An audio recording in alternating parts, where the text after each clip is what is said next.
O presidente do Supremo, o ministro Luiz Roberto Barroso, lidera a lista de viagens em jatinhos da Força Aérea Brasileira. Até maio, dos mais de 600 voos de integrantes dos três poderes, 59 foram feitos pelo ministro do STF. Em segundo lugar, com 53 voos, está o presidente da Câmara, Arthur Lira. O deputado é seguido pelo ministro da Fazenda, Fernando Haddad, que fez 43 viagens. Também foram registrados 40 voos secretos a serviço do Ministério da Defesa. Bom, Piotr, trouxemos no bloco anterior a informação aí de que o ministro Roberto Barroso assinou um acordo com as principais plataformas de redes sociais para combater aí o que se chama de desinformação na internet. Agora estamos trazendo que Luiz Roberto Barroso, então, lidera a lista de viagens em jatinhos da FAB. A farra da FAB, a gente vira e mexe, traz aqui informações a respeito. Ainda que ele, pela lei, como presidente de poder, tem esse direito. A questão aí é de moralidade. Todos os voos são realmente necessários num país que tem um problema fiscal gigantesco, com uma justiça que custa muito, né? Porque ele, como presidente do poder... O que é problemático é que o presidente Lula, lá no começo do mandato, no ano passado, né, estendeu isso a todos os ministros do Supremo. Isso não era um direito deles antes. E aí tem toda essa alegação que nós já tratamos aqui sobre a segurança, né, que o Supremo alega, dizendo que não, que os ministros correm risco e tudo mais. Já falamos sobre isso. Por que correm risco? Por quê? Que tipo de risco? Será que precisa toda hora de um jatinho? Daqui a pouco vai convidar o quê? Meia dúzia de fuzileiros para andar com cada ministro do Supremo? Não chegamos a esse ponto, mas enfim, o Supremo deveria se inspirar em Lúcia, naquele rapapé gigantesco que o Augusto já mencionou aqui, na segunda-feira. O ministro Barroso disse que regular a internet é salvar a liberdade de expressão. Primeiro, eles têm duas palavras aí que eles não param de repetir. Regular. E a outra coisa é vetar qualquer liberdade, né? Essa coisa de salvar a democracia. Tudo é salvar a democracia agora, salvar a liberdade de expressão. É exatamente o contrário. Até porque a legislação brasileira, e óbvio que o ministro Barroso conhece, se você exagerar, se você passar de um limite que um juiz pode julgar inaceitável, você responde por aquilo. Mas, parafraseando, e vou me dar o privilégio de parafrasear aqui o Alexandre Garcia, eles estão querendo queimar os livros na internet, os livros virtuais, porque livros são o que nada além de ideias. São ideias, mas eles querem queimar as ideias divergentes, dissonantes, as contrárias ao que eles pensam, é isso. O próprio ministro Barroso já chegou a manifestar lá atrás que a internet seria um reduto da direita conservadora. Bom, então, o que isso quer dizer? A não ser a perseguição a quem pensa diferente. O problema, e acho que o Alexandre Garcia, o Caut fez menção antes também, mas o Augusto deixou muito claro, é que isso está vindo do Supremo Tribunal Federal. Olha a gravidade disso. Não é um discurso aleatório aí, seja aí numa conversa de botequim. Não! Neste caso, a gente ouviu frases que chamam a atenção porque revelam pensamentos e ideias que eles estão colocando em execução, do presidente do Supremo Tribunal Federal e agora da presidente do Tribunal Superior Eleitoral. Num ano de eleição, que, como disse o Augusto, né, ontem, hoje novamente, os brasileiros sabem votar há muito tempo. Mas vamos pegar só num período mais recente, Augusto, me permita, desde a redemocratização. Quanto barulho nós ouvimos, mas o barulho é da democracia. E os brasileiros souberam passar por 2 impeachments, a redemocratização, eleição de presidente, eleição para governador, governadores biônicos saíram, voltaram depois, enfim, aí a eleição para governador, deputado, senador. Polarizações desde sempre, desde sempre. E nós estamos aqui há 2 processos de impeachment, planos econômicos, nada disso fez o brasileiro, só evoluiu em entendimento econômico e político do país. Agora vem lá a presidente dizendo que o algoritmo do ódio é que vai, digamos, sequestrar a mente dos brasileiros. Eu acho que nem a Disney teria roteiros tão assim criativos, mas completamente infantis, convenhamos. Bom, a gente vai mudar um pouquinho de assunto. Vamos falar de um personagem que a gente não fala. Encontrou-se com o ditador da China, Xi Jinping. Na reunião que encerra a missão oficial de 4 dias na China, Alckmin disse que o país asiático é uma inspiração para o Brasil. Ainda na viagem, o vice-presidente fez acupuntura em médicos chineses durante uma visita ao Centro de Medicina Tradicional Chinesa em Pequim. A gente está vendo aí imagens, a acupuntura usa aí a aplicação de agulhas pequenas nos meridianos em várias regiões do corpo, usada aí para diversos tratamentos. E a gente está vendo então o vice-presidente fazendo uma aplicação de acupuntura aí em médicos chineses. Alexandre. Se não me engano, ele é anestesiologista, né? Deve ter algum motivo para testar aí a acupuntura direto da fonte. Mas ele disse que a China é inspiração, né? Eu lembro, eu estava no Jornal do Brasil cobrindo economia e nós estávamos muito à frente da China. E a China nos passou, né? E o país que foi ultrapassado pela China agora tem um representante, o seu vice-presidente da República, que também é ministro da Indústria, Comércio Exterior, etc., vai à China e diz que o modelo é a China. E a gente sabe como é que funciona esse modelo, né?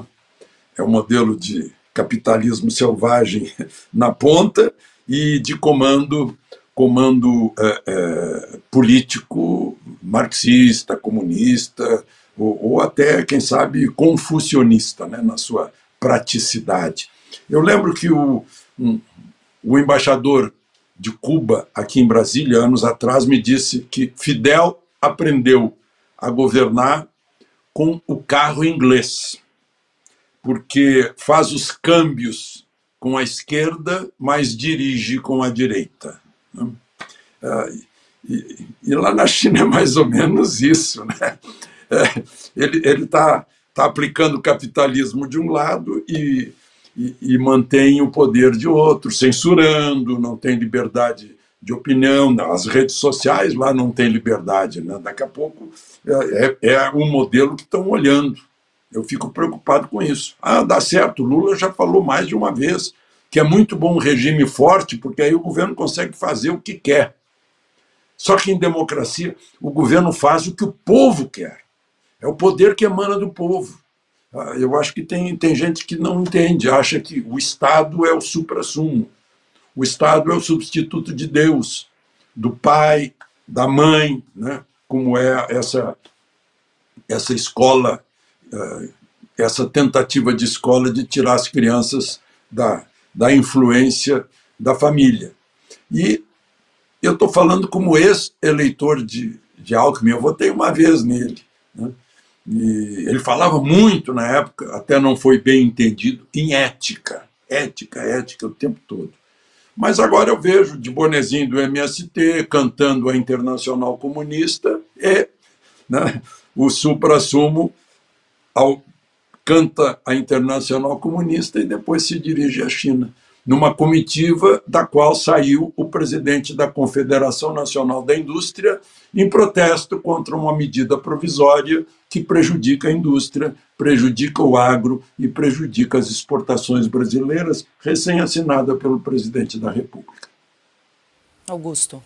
Que coisa, não, Alckmin? Eu também cometi esse crime, viu, Alexandre? Eu confesso, eu votei no Alckmin, mas eu não podia imaginar que ele fosse um modelo de áulico, né? Uma coisa triste. Ele deveria estar aqui agora para ouvir perguntas, se for repórter nosso, vai perguntar. Não sei se a imprensa tem tanto atrevimento para isso. Tem que perguntar para ele o seguinte, ele avisou que a turma queria voltar, a turma liderada pelo Lula queria voltar ao local do crime. Agora ele poderia comentar a história do arroz. Isso. Do arroz. Então, o velho Alckmin, antes da conversão, né, mais espetacular que a da estrada de Damasco, né, do apóstolo Paulo, ele tem que agora conversar. O senhor estava certo antes. Sim. Né? A turma voltou E está fazendo o que sempre soube fazer, repito, sem pensar no álibi. Uma fábrica, eu vou voltar esse caso, Paulo, porque eu continuo perplexo. Sim. Você pega uma fábrica, uma loja de queijo, Esse é o ponto. e põe lá, não, eu vou usar 730 milhões para comprar arroz. É o PT. Eles acabam tropeçando na própria incompetência como bandidos, os nossos altos companheiros. E o Alckmin está lá buscando inspiração na China e brincando com... Como é que é o... que ele está aplicando... Acupuntura. Acupuntura. Pois eu não me submeteria ao doutor Alckmin nem para tratar um resfriado. Eu não me arrisco a tanto, eu já votei nele, agora eu estou esperto. Augusto, Paula e Alexandre, sabe quando a China capitalista, a parte capitalista da China, compraria arroz intermediado por uma loja de queijo? Exatamente. Com a obsessão de eficiência que eles têm no capitalismo, Exatamente. porque eles estão mirando justamente a economia americana? Nunca. Então, quer dizer, se é para pegar essa inspiração, que aprenda logo. Mas aplica logo no arroz, né? Bom, agora é 19h19. Hoje é sexta-feira, aquilo que chamam de desinformação na internet. O YouTube, a Meta, empresa responsável pelo Facebook, Instagram e WhatsApp, o Google, a Microsoft, Quai e TikTok se comprometeram a promover ações educativas e de conscientização sobre os efeitos negativos da produção de notícias falsas. Durante a assinatura do acordo, Barroso disse que a liberdade de expressão precisa ser protegida, abro aspas aqui para o presidente da Suprema Corte. Nós não podemos permitir que por trás do biombo da liberdade de expressão se desenvolva uma sociedade em que ninguém possa mais acreditar naquilo que vê. Esse é o esforço que une o STF e as plataformas digitais. Fecho aspas para o ministro Luiz Roberto Barroso. A gente está vendo aí imagens da assinatura desse termo, desse acordo com algumas plataformas, né? Foram 6 plataformas de redes sociais na quinta-feira. E, Carlo Cauti, chama atenção nesse acordo que a rede social X do empresário Elon Musk ficou de fora. Não participou aí desse acordo firmado pelo presidente do STF. Pois é, né? Porque entre os muitos defeitos que o Elon Musk tem, não tem a hipocrisia, né? Que evidentemente abunda entre os outros donos de outros controladores das redes sociais. Então, Elon Musk não tem entre os seus defeitos. Eu acho que podemos usar até para esse empresário sul-africano que está nos Estados Unidos a frase do Juscelino: Deus o poupou do sentimento do medo. Eles não têm medo de enfrentar o STF ou quem seja, denunciar abusos que foram cometidos no Brasil. É claro que ele também ciência que isso poderia acarretar consequências para os seus executivos e já há alguns meses está evacuando do Brasil executivos do Twitter que estão deixando o país para não sofrer consequências, inclusive criminais, contra eles, como foram ameaçados no passado. Isso parece uma operação daquelas dos Estados Unidos. Eles saem de países, por exemplo, do Irã após a Revolução Islâmica, ou países árabes que querem atacar embaixadas americanas, né, ou do Vietnã, depois da tomada dos comunistas. O Twitter está saindo do Brasil porque o STF está se tornando abusador da Constituição, evidentemente. E as outras empresas, as outras redes sociais, um pouco por um conúnio que eles têm com o poder no Brasil, porque muita gente que trabalha lá acredita que o STF está certo, compactua com o governo Lula, então um pouco por isso, um pouco por medo também e muito por hipocrisia, decidiram se curvar às vontades do STF. Agora, usando as palavras do ministro Barroso, enquanto você falava, Paulo, estava anotando, a liberdade de expressão precisa ser protegida, disse o ministro Barroso. Eu concordo, ministro, precisa ser protegida de vocês. Porque quem censurou a revista Cruzoé em 2019 foram vocês. Quem censurou jornalistas de todas as eleições foram vocês. Quem proibiu de dizer que o PT era amigo de ditadores comunistas da Venezuela, de Cuba, da Nicarágua, foram vocês. Quem censurou um ex-ministro do STF, o ministro Marco Aurélio, que disse que o Lula não tinha sido absolvido, foram vocês. Quem de censura e que estava sendo censurado um documentário da Brasil Paralelo até antes mesmo de ser colocado no ar, ou seja, a censura prévia, digna do AI-5, nos piores momentos da ditadura militar no Brasil, censura prévia, foram vocês, a ministra Carmen Lúcia, que hoje está indo o TSE. Então sim, ministro, eu concordo com o senhor, a liberdade de expressão precisa ser protegida no Brasil, de vocês, que são censuradores mor da República. E quando o senhor diz acreditar naquilo que se lê, é inacreditável naquilo que a gente lê no Brasil há vários anos. É inacreditável que o STF tenha tomado essa deriva absurda, essa deriva abusiva em relação às liberdades fundamentais. E é inacreditável que o órgão que deveria parar essa deriva autoritária não esteja fazendo nada, ou seja, o Senado Federal. É inacreditável tudo isso que a gente está vendo. Infelizmente, não é fake news. Alexandre, quero ouvi-lo aí sobre esse trechinho dessa declaração que nós trouxemos aí do presidente do Supremo, ministro Luiz Roberto Barroso, que assinou ontem, então, esse acordo com algumas plataformas de redes sociais. Segundo o ministro Barroso, a liberdade de expressão precisa ser protegida, mas se a Constituição fosse cumprida, né, Alexandre, seria muito mais fácil, né? Está lá no artigo 5º, né? Mas interessante que o Supremo faz lembrar Kafka e faz lembrar George Orwell também, no Ministério da Verdade, do 1984. Mas eu gostaria de lembrar um outro personagem, Gutenberg, Johannes Gutenberg. Em 1450 ele fez uma revolução. Ele inventou a imprensa, a tipografia. A possibilidade de tirar o poder de quem detinha esse poder do conhecimento, fazendo livros, manuscritos nos conventos, nos mosteiros. Popularizou o conhecimento através do livro. Será que o livro é um inimigo por causa disso? Porque tem maus autores, tem péssimos autores e tem bons autores, mas o livro não é o inimigo. Hitler queimava livros, porque não gostava do que estava escrito naqueles livros, queimava, né? Queimou grandes autores, excelentes autores. Agora, a popularização do conhecimento se expandiu mais ainda. A gente encontra uma enciclopédia dentro das redes sociais, o conhecimento dentro das redes sociais todo dia e todas as ideias. A diversidade de ideias. Falam tanto de diversidade, porque não gostam da diversidade de ideias, que leva à busca da verdade, graças à diversidade. Né? Tem gente péssima na rede social, que mente, que inventa, que passa adiante mentira. Mas a gente sabe disso, a gente não precisa de tutor para saber disso. Como a gente não precisou de tutor para escolher um bom livro na livraria. Né? Não precisamos de um Ministério da Verdade que nos diga o que é verdade e o que não é. Né? Essa é a questão da liberdade de expressão que está na nossa Constituição. Mais de uma vez, está no 5º, está no 220, principalmente no 5º, em mais de um inciso.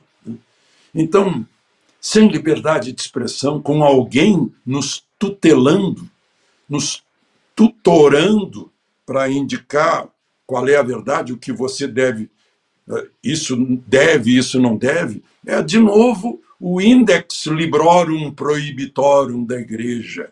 Precisa agora, lá dessa comissão, unir Lobstadt para dar o imprimatur. Todo santo dia reclamando para eles julgarem, para eles fazerem o trabalho deles, né? Por exemplo, eu trabalho em escritório. Todo dia as pessoas têm que ficar me cobrando para eu fazer o meu trabalho, né? Se eu sou pago para isso. Então, isso cara, é incrível, cara. Incrível pro lado ruim. Isso é incrível pro lado ruim. Porque, o Sebastião falou, tem que ficar cobrando porque senão eles não julgam os réus. Aí quando julga, faz isso. Manda prender um monte de pessoas, tratados que nem terror. Né? As pessoas são tratadas que nem terroristas. Né? Os ministros dão prioridades para redes sociais, dão prioridades para várias outras coisas, mas o julgamento dos réus não é feito. não é concretizado. Então isso tem que ser revisto por todos. O Sebastião Coelho trouxe uma realidade do que está acontecendo no judiciário. Até hoje ninguém percebeu o quanto ruim é a justiça brasileira. Na verdade, várias pessoas já perceberam, né? Pessoas direitas, que se dizem extremistas de direita quando eles vão fazer palestra, os ministros. Isso é a realidade do Brasil hoje. Dão prioridade para a rede social, dão prioridade para julgamentos que não tem nada a ver com o meio do Supremo, enquanto réus ficam lá esperando a boa vontade. Ah, hoje eu estou no dia bom, hoje eu vou julgar, hoje eu vou fazer o meu papel, hoje eu vou fazer o meu trabalho. Isso é ridículo, né, pessoal? É feio ver isso. São pagos e muito bem pagos para fazer o seu trabalho e não fazem. É isso aí, pessoal. Agradeço a vocês pela companhia. Se não é inscrito no canal, se inscreva. Deixe seu like, seu comentário, que isso faz uma enorme diferença para a gente aqui dentro da plataforma. Desde já agradeço. Valeu.